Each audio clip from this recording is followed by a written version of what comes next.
Hola amigos, ¿qué tal? Bienvenidos al canal. Yo soy Cristian Moya y hoy vamos a hablar sobre 8 signos de deficiencia de potasio que debes conocer. Te voy a explicar cuáles son los síntomas y hallazgos más frecuentes en una persona que padece deficiencia de potasio o también clínicamente conocida como hipocalemia. Antes de comenzar, tenemos que mencionar la importancia que tiene el potasio en nuestro organismo. El potasio es el catión intracelular más abundante en nuestro cuerpo. Es un elemento mineral que contribuye a numerosas funciones celulares de nuestro cuerpo de alta importancia, como es el caso del crecimiento celular, la síntesis de proteínas, de glucógeno y de ácidos nucleicos. También contribuye a la regulación del volumen celular, al mantenimiento del pH, a la activación de enzimas y a mantener el potencial de membrana para la excitabilidad celular y contracción muscular, además de que es un agente vasodilatador, es decir, interviene en la vasodilatación tanto de arterias como de venas.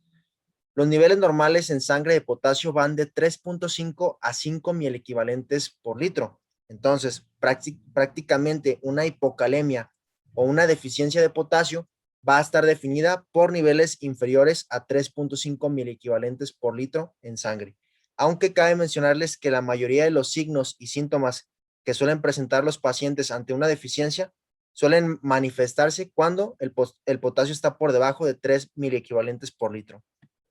Entonces, ya hablando de cada uno de los signos de una hipocalemia o de una deficiencia de potasio, el primer signo de una deficiencia de potasio y el que la mayoría de las personas asocia con esta deficiencia son los famosos calambres y espasmos musculares. Se trata de contracciones musculares repentinas e involuntarias que generalmente causan un dolor intenso. También puede haber debilidad muscular cuando los niveles de potasio son menores a 2.5 miliequivalentes por litro. Clásicamente, esta debilidad inicia en piernas, sobre todo en los músculos del cuádriceps, y si el potasio sigue disminuyendo o se agrava la hipocalemia, puede extenderse hasta músculos del tronco y extremidades superiores hasta generar una parálisis de los músculos respiratorios y esto conllevarnos a una insuficiencia respiratoria, lo cual es potencialmente mortal. Las personas también pueden presentar tetania, hormigueo, a lo que nosotros conocemos como parestesias y atrofia muscular también. El segundo signo o hallazgo de una deficiencia de potasio son las alteraciones gastrointestinales. Las personas con hipocalemia pueden experimentar hilio paralítico, el cual es una incapacidad de los intestinos de contraerse normalmente, y esto se asocia a una interrupción transitoria del peristaltismo intestinal. Otros signos y síntomas gastrointestinales asociados a esta deficiencia de potasio son las náuseas, los vómitos y también la constipación intestinal. El tercer signo de una deficiencia de potasio es la hiperglucemia. Cuando una persona tiene niveles bajos de potasio, la secreción de insulina disminuye y esto hace que la glucosa no pueda ser internalizada y aprovechada adecuadamente en nuestras células. Y por esta razón se da la hiperglucemia, es decir, los niveles altos de glucosa en sangre, porque la insulina no se secreta adecuadamente. Y esta es la hormona responsable de internalizar a la glucosa en nuestros tejidos. Otro mecanismo que también influye en el desarrollo de esta entidad es la disminución de la sensibilidad de la insulina a nivel periférico, es decir, se da una resistencia a la insulina. Puede que sí se libere correctamente la insulina, pero no ejerce sus efectos biológicos adecuadamente en los tejidos periféricos y por eso se conoce como estado de resistencia a la insulina. El cuarto signo de la deficiencia de potasio son las manifestaciones cardiovasculares, dentro de las cuales las más comunes son las arritmias cardíacas. Las personas pueden experimentar palpitaciones cardíacas, un pulso anormal o irregular, y en casos más graves también pueden desarrollar síncope. Además de las arritmias, las personas pueden presentar hipertensión, ya que el potasio, por sus efectos vasodilatadores que comentamos en un inicio, contribuye a disminuir la presión arterial. Si tú tienes niveles bajos de potasio, bueno, no se da este efecto vasodilatador y por lo tanto la presión arterial tiende a aumentar. El tipo de arritmias que se asocian a una hipocalemia van desde complejos auriculares o ventriculares prematuros. También podemos encontrar bradicardia sinusal, una taquicardia auricular paroxística o taquicardia de la unión y algunas arritmias ventriculares, como es el caso del torsades de Pointes y en casos graves también fibrilación ventricular. Además de lo anterior, hay algunos patrones electrocardiográficos que pueden presentarse en la hipocalemia, dependiendo de la severidad. En los casos leves a moderados, puede existir un aplanamiento de la onda T o una inversión de esta misma onda, una depresión del segmento ST y prolongación del intervalo PR, mientras que en las hipocalemias moderadas a graves pueden aparecer ondas U, fusión de las ondas T y de las ondas U, y una prolongación del intervalo QT, el cual también podría explicar el torsades de Pointes y la fibrilación ventricular, que son potencialmente mortales. El quinto signo de una deficiencia de potasio son las alteraciones renales. Cuando se da una hipocalemia crónica, pueden darse cambios tanto estructurales como funcionales en los riñones.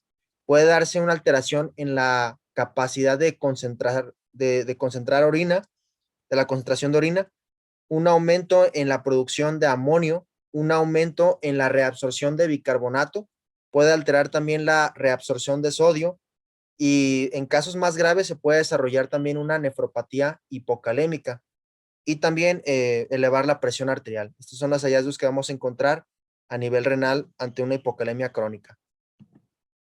El sexto signo de una deficiencia de potasio es la rhabdomiólisis, que ocurre cuando se da una hipocalemia grave por debajo de 2 miliequivalentes por litro.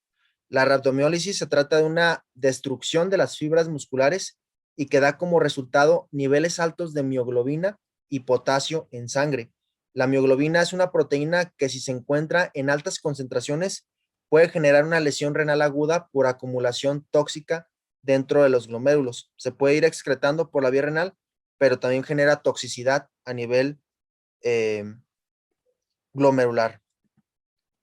El séptimo signo de una deficiencia de potasio son las alteraciones metabólicas. Como habíamos comentado en un inicio, el potasio interviene en numerosas funciones metabólicas o procesos metabólicos, como la síntesis de proteínas, síntesis de glucógeno y en general el crecimiento celular.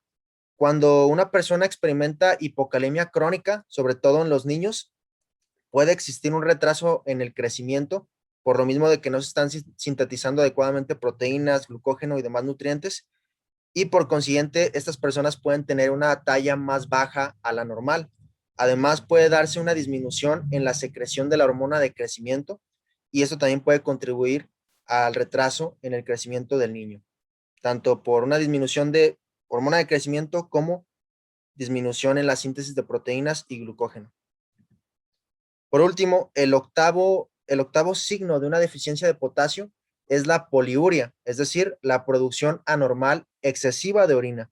Esto se da sobre todo cuando existen niveles de potasio muy, muy bajos, por debajo de 2 equivalentes por litro, en una hipocalemia grave. Esto no es tan común encontrar, no es tan frecuente encontrarlo, pero se debe principalmente a que no se da una correcta síntesis de proteínas, y dentro de estas proteínas están las acuaporinas 2 a nivel renal, que son proteínas que suelen responder a la llegada de una hormona llamada hormona antidiurética o ADH. Cuando se da una hipocalemia grave, no se producen adecuadamente estas acuaporinas y el agua por consiguiente no se reabsorberá, porque a fin de cuentas, cuando llega la hormona antidiurética a nuestros riñones, se da la síntesis de estas acuaporinas que se encargan de la reabsorción de agua.